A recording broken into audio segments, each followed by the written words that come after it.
नमस्कार, स्वागत है आपका हमारे इस खास कार्यक्रम में 1 to 1 की आज इस कड़ी में हमारे साथ में विनीत गोयनका हैं। जी हाँ, मैं परिचय कराना चाहूँगा विनीत गोयनका से आपका, लेकिन उससे पहले कुछ बातें मैं आपसे शेयर करना चाहूँगा।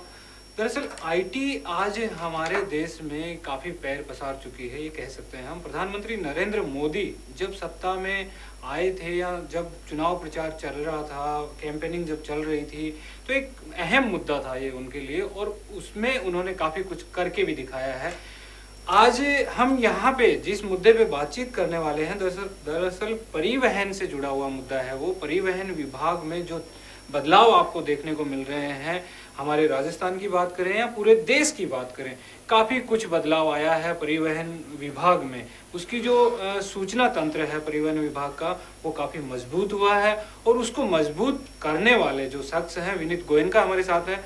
स्वागत है विनीत जी आपका हमारे इस खास कार्यक्रम में। सबसे पहले मेरा सवाल सीधा सा यही है कि कैसे आपने ये जो बदलाव की जो बात हो रही है, प्रधानमंत्री नरेंद्र मोदी ने जब कैंपेनिंग थी चुनावों की, लोकसभा चुनावों का जो वो प्रचार प्रसार कर रहे थे, उस समय ये अहम मुद्दा था, उनके एजेंडे में था ये। तो आपने जो परिवर्तन लाया और जो सूचना तंत्र आपने जो मजबूत किया, कैसे कुछ हुआ? क्योंकि बहुत सारी परिस्थितियां जो है वो अनुकूल नहीं थी, उसके बावजूद भी आपने इतना कुछ डेवलपमेंट किया। एक तो सभी को नमस्कार मेरा, और मुझे बुलाने के लिए धन्यवाद। बात ये हुई थी कि गत 67 सालों में देश की जो प्रगति हुई जी, वो प्रगति से क्या हम सब खुश थे या खुश हैं? तो उसका जाहिर सा जवाब आएगा कि नहीं, हम कोई उसमें से खुश नहीं थे। और शायद ये था कि पाश्चात्य देशों की जो प्रगति का दर था, वो प्रगति का दर हमारा नहीं हुआ था। डबल डिजिट का जीडीपी हमारा आ नहीं रहा था। घरेलू सकल उत्पाद जो था वो कभी 10 के ऊपर जा नहीं रहा था। बिल्कुल बड़ी घटना था। इसमें से शायद कुछ गड़बड़ जो थी, वो गड़बड़ियाँ ये थी कि हमने तंत्र विज्ञान का इस्तेमाल, टेक्नोलॉजी का इस्तेमाल उतना नहीं किया जितना करना चाहिए था। हाँ। और जब मैं तंत्र विज्ञान की बात करता हूँ तो सभी क्षेत्र में तंत्र विज्ञान आता है। फिर वो टेक्नोलॉजी कोई भी क्षेत्र का हो, आपके रिकॉर्डिंग की हो या फिर बाहर कोई और काम का हो, उसमें से अगर हमने स्पेसिफिकली लिया कि भाई सूचना प्रौद्योगिकी, इंफॉर्मेशन टेक्नोलॉजी का जो फायदा, उसका इस्तेमाल करते हुए हम अपनी प्रगति कर सकते हैं, ये सवाल मन में था। और इलेक्शन के पहले भारतीय जनता पार्टी में रहते हुए हमने सबने उसका उपयोग किया था।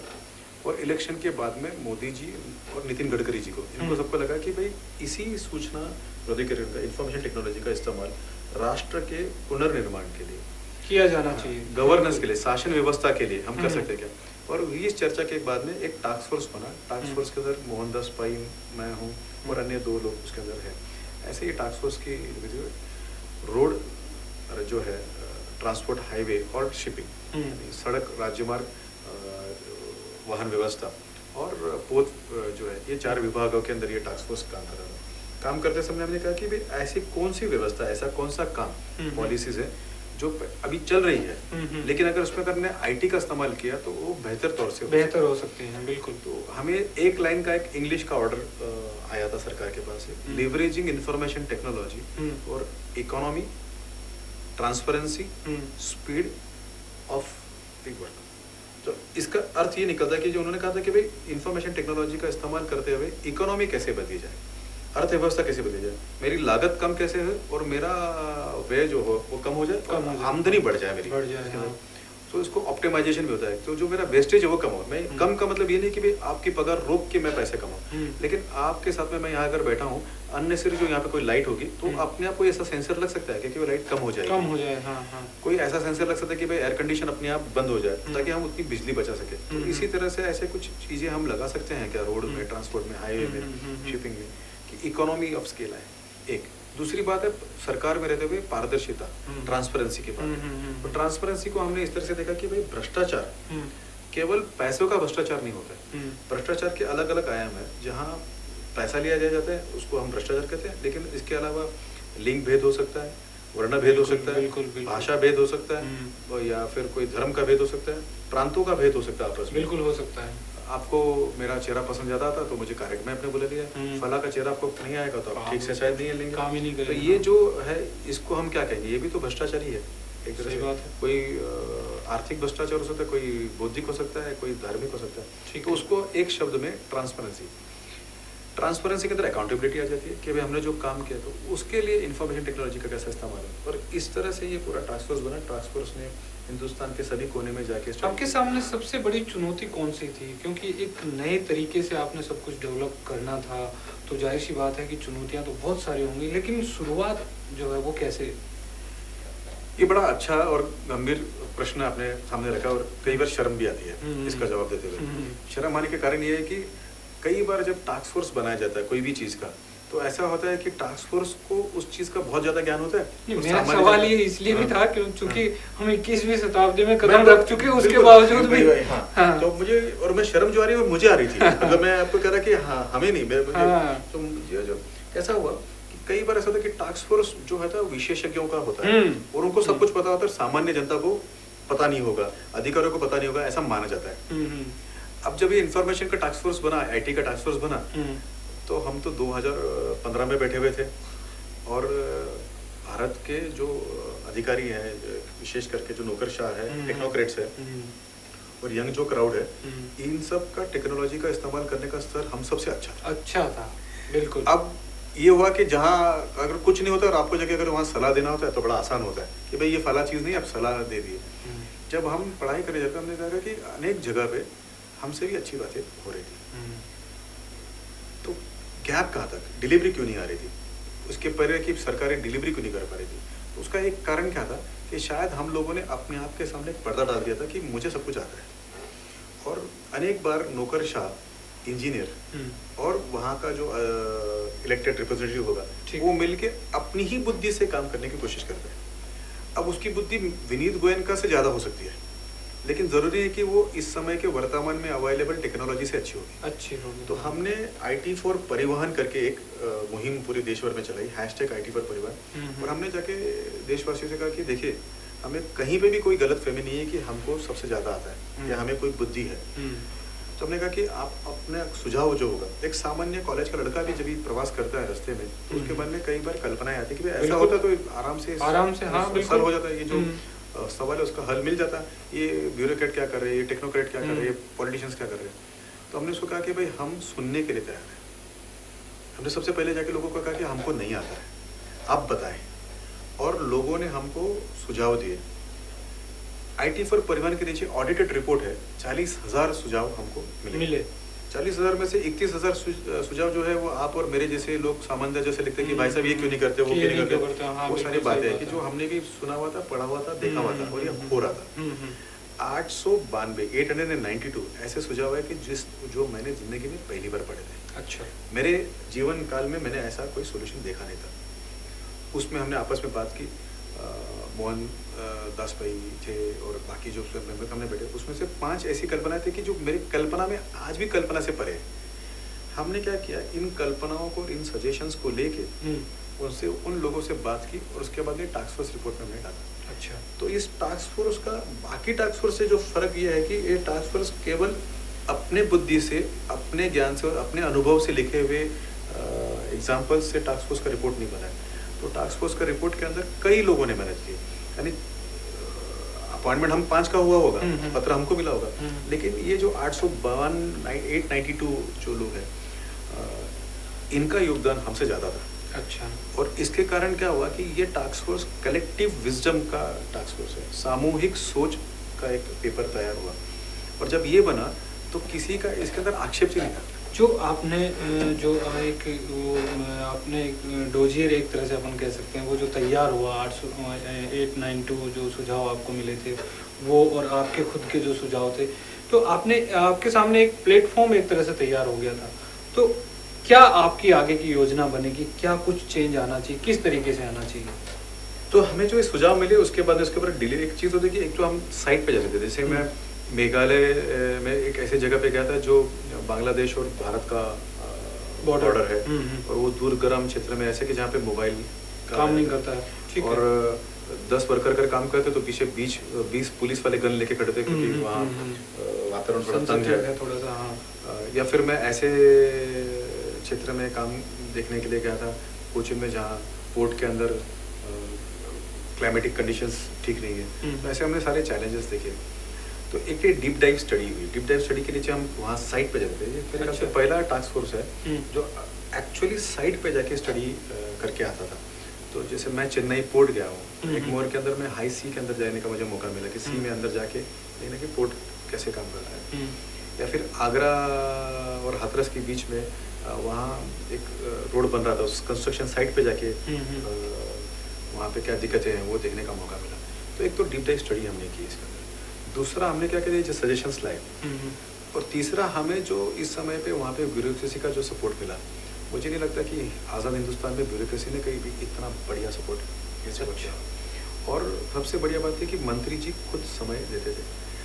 नितिन गडकरी जी की जिज्ञासा का मैं आपको स्तर बताता हूँ कि वो पूछते थे, आप गए थे तो वहाँ क्या हुआ, कैसे बात हुई, फिर उसके बाद डिबेट होता था, डिस्कशन होता था, डिस्कशन होने के बाद में डिलिब्रेशन होता था। कई बार वो कहते थे मुझे ये समझ में नहीं आ रहा, मुझे पसंद नहीं आ रहा है, और हम कई बार जिद करके कहते थे नहीं सर ये करना है, और डिस्कशन के बाद में जो निष्कर्ष निकलता था वो हमने उसको लिखा, और एक उसकी रिपोर्ट हमारी तैयार हुई, और रिपोर्ट को हमने भारत सरकार को सुपुर्द की 16 मई 2016 को। अच्छा।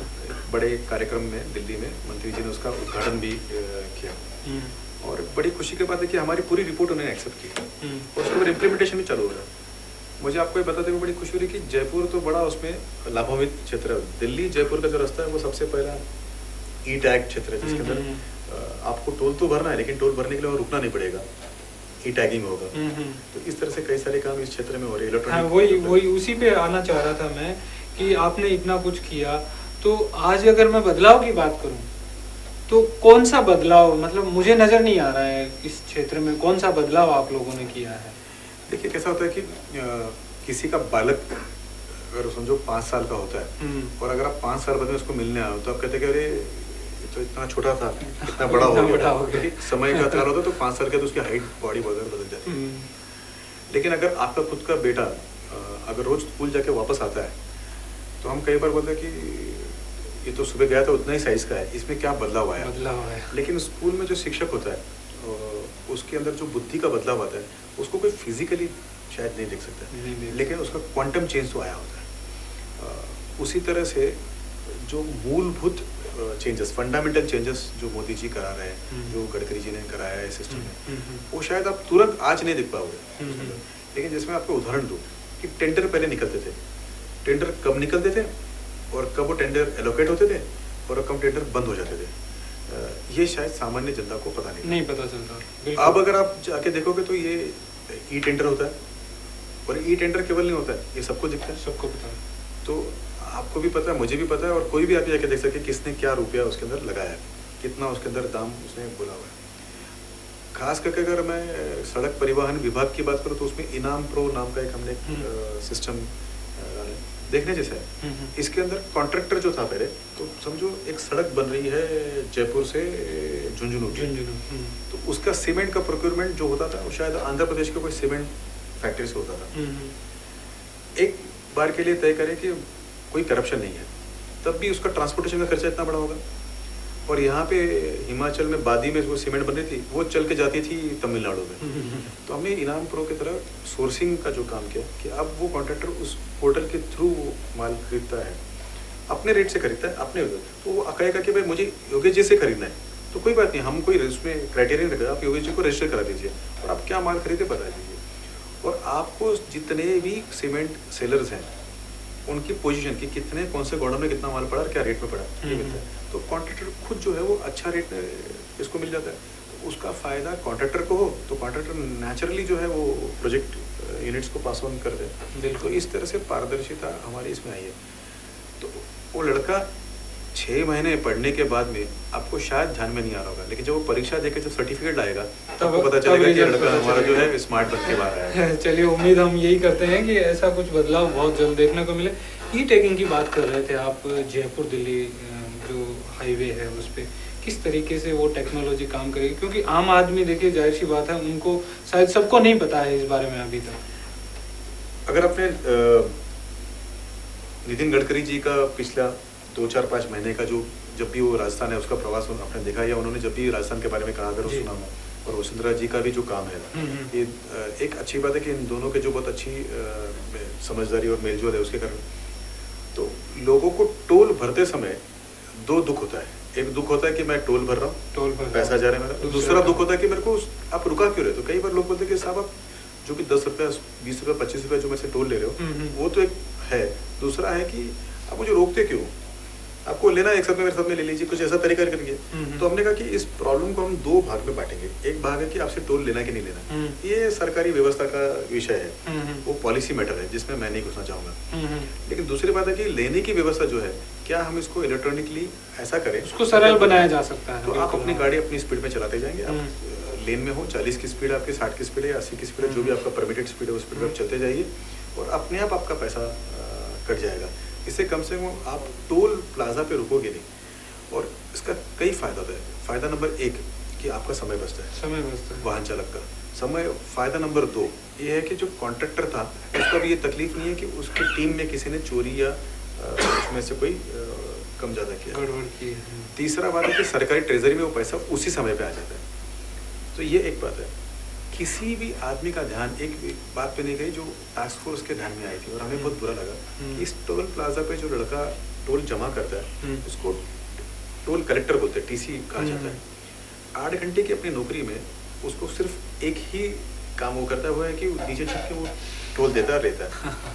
वो किसी से बात नहीं कर पाता है, वो कुछ पढ़ नहीं पाता, बिकॉज कंटिन्यूसली गाड़ी आती है, इसके लिए वो कुछ पढ़ भी नहीं पाता है। अगर कोई समझदार होगा तो शायद भजन या अच्छा गाना लगा लेगा, और समझो कोई मेरे जैसा होगा तो शायद भजन या गाना नहीं लगाएगा। और इस समय जब वो गाड़ी आती है तो उसके मन में कोई ख्याल नहीं होते, he is sitting idle and blank. शायद हो सकता है कि किसी वाहन में से अगर कोई स्त्री आए तो शायद उसके मन में कोई गलत व्यवहार आ सकता है। हमारा युवा इसके अंदर मर रहा था। The energy of the youth was dying in this. और 2 साल के बाद में जब वो लड़का जाके अपने कॉन्ट्रैक्टर को, अपने मालिक को कहता है कि साहब मैंने 2 साल काम किया है, आप मेरी पगार 5 रुपये बढ़ा दीजिए, तो कॉन्ट्रैक्टर कहता है कि भाई ये काम तो कोई भी कर सकता है, आधा घंटे में कोई भी सीख लेगा, आप चले जाओ। और नए लड़कों को वो ले लेता है। ये जो लड़का 2 साल 3 साल यहाँ टिकट कटर करके, जो टोल कटर करके जो काम कर रहा था, अचानक अब ये समाज में बेरोजगार करके जाएगा। आपने उसकी सारी पढ़ाई खत्म कर दी। समाज के अंदर एक लॉ एंड ऑर्डर का इशू हो सकता है। जब ये वापस जाएगा तो आप उसको सिर्फ वॉचमैन, रेकड़ी वाला इस तरह से ही देखते हैं। हाँ, बिल्कुल, कोई अच्छा काम कर नहीं पाएगा। ये जो इशू है इसके ऊपर कोई वाहन चालक का ध्यान नहीं गया। इसके ऊपर ध्यान गया तो मंत्री जी का ध्यान गया, नितिन गडकरी जी का ध्यान गया कि ये बच्चे अपने ही तो है, इनका भी तो कुछ होना चाहिए। और ये एनर्जी को हम नेशन बिल्डिंग में क्यों नहीं दे रहे? तो जो लड़का टोल कलेक्ट कर रहा है ये जीडीपी में तो कंट्रीब्यूट नहीं कर रहा, सकल घरेलू उत्पाद में तो कोई उसके कारण बढ़ावा नहीं आ रहा है। तो सकल घरेलू उत्पाद में अगर बढ़ावा लाना होगा तो इस लड़के को कोई ऑब्जेक्ट देना पड़ेगा। We have to give him some work which will make him to contribute to the nation. उसको ऐसा कोई काम देना पड़ेगा जो देश के भलाई में। तो ये ई टैगिंग, ई टोलिंग का एक फ़ायदा क्या होगा कि वाहन चालक अपना सुख रहेगा। इस लड़के को हम कहीं और जगह पे ये एनर्जी को हम इस्तेमाल कर सकते हैं। कॉन्ट्रैक्टर के मन में जो भाव है कि भाई इसके एम्प्लॉय चोरी कर रहे हैं वो खत्म हो जाएगा। ट्रेजरी के मन में जो भाव रहता है कि कॉन्ट्रैक्टर चोरी कर रहा है वो खत्म हो जाएगा। ये काफ़ी पारदर्शिता आएगी। इस समय पे चोमो के उस टोल प्लाजा पे कितनी नंबर की गाड़ी जा रही है ये मंत्री जी आपको बैठे बैठे भी बता देंगे। तो इसके कारण मेरे ख्याल से सबका जीवन जो है थोड़ा सा बढ़िया हो जाए। ये सुधार की जो हम बात कर रहे हैं और बदलाव की जो हम बात कर रहे हैं वो वाकई में तो सुधार डिजिटल इंडिया का जो सपना है, तो मेरे घर में केवल सुधार नहीं कि हर घर में सुधार। तो वो जो लड़का जो बच्चा जो मजबूरी में टोल कलेक्शन कर रहा था उसको भी हम मेन स्ट्रीम में कैसे पार्टिसिपेट करने के लिए लगाए, उसको किस तरह से मुख्य धारा में लाके उसको हम सकल घरेलू उत्पाद में बढ़ावा कैसे उसके पास है, उसको कंट्रीब्यूटिंग सिटीजन कैसे बनाए। यानी कुल मिला के डिजिटल इंडिया जो है प्रधानमंत्री का जो सपना है वो वाकई में कहीं ना कहीं सक्सेस होता नजर आ रहा है। बिल्कुल ये हम कह बड़े सकते हैं। सिंसियरली। तो अब आपके ध्यान में आएगा कि लड़का बड़ा हो रहा है, मतलब वो अब उसके मार्क्स अच्छे आ रहे हैं। हाँ। शायद। चलिए, बहुत बहुत शुक्रिया आपका इस प्रोग्राम में आने के लिए। जैसा कि विनीत गोयनका जी ने हमें बताया कि बदलाव एकदम से नज़र नहीं आएगा, लेकिन बदलाव होगा ज़रूर, और हम भी उम्मीद करते हैं कि ये बदलाव बहुत जल्द नज़र आए। फिलहाल इस पेशकश में इतना है।